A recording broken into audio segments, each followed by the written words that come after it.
This is the story of Clara, a young woman who entered her new home with dreams of love, only to find herself trapped in a web of malice and dark shadows. When Clara married Julian, she believed she had found her sanctuary.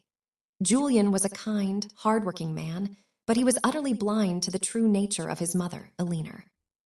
Eleanor was a woman driven by control and ancient grudges. She had always intended for Julian to marry the daughter of a wealthy business associate to secure their family's fatting legacy. From the moment Clara stepped across the threshold of the manor, Eleanor saw her not as a daughter-in-law, but as an intruder who needed to be eradicated. The cruelty began subtly. When Julian was away at the firm, Eleanor's mask would slip.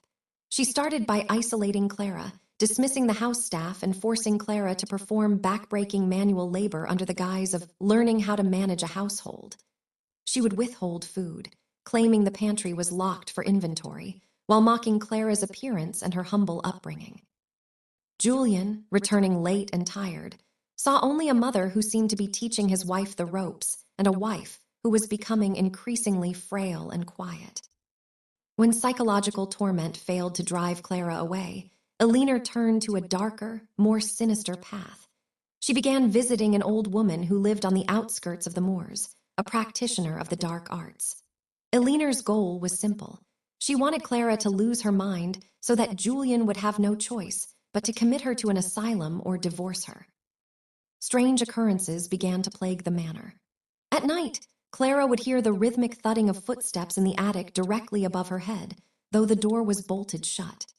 She began to suffer from horrific night terrors, waking up gasping for air as if invisible hands were tightening around her throat. Her health deteriorated rapidly. Her skin turned a sickly pale hue, and dark circles hollowed out her eyes. Every time she tried to speak to Julian about the shadows she felt in the house, Eleanor would intervene, weeping and telling Julian that Clara's fragile nerves were finally snapping. One evening, Clara discovered a small leather pouch hidden beneath her mattress.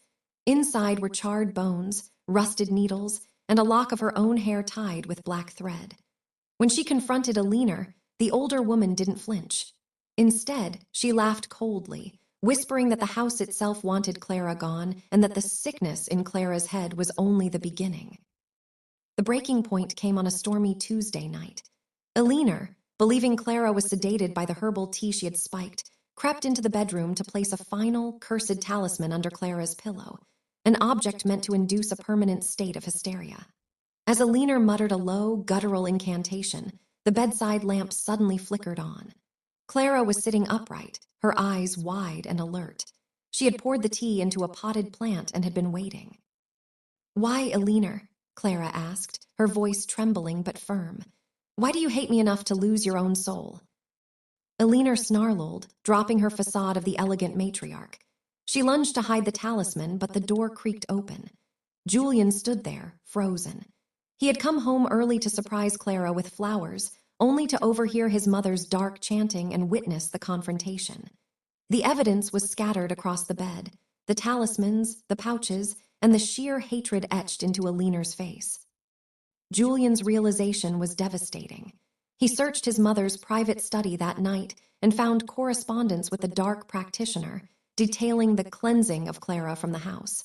The betrayal was too deep to mend. Julian realized that his silence had almost cost his wife her life. The aftermath was quiet but firm. Julian moved Clara far away from the manor, cutting all ties with his mother. Eleanor was left alone in her cavernous house, surrounded by the very shadows she had summoned. She had succeeded in keeping the house for herself, but she had lost her son forever. Clara, free from the heavy veil of the dark magic, slowly regained her strength. The roses returned to her cheeks, and though the memories of those dark nights remained, she lived the rest of her life in the light, far beyond the reach of Eleanor's malice.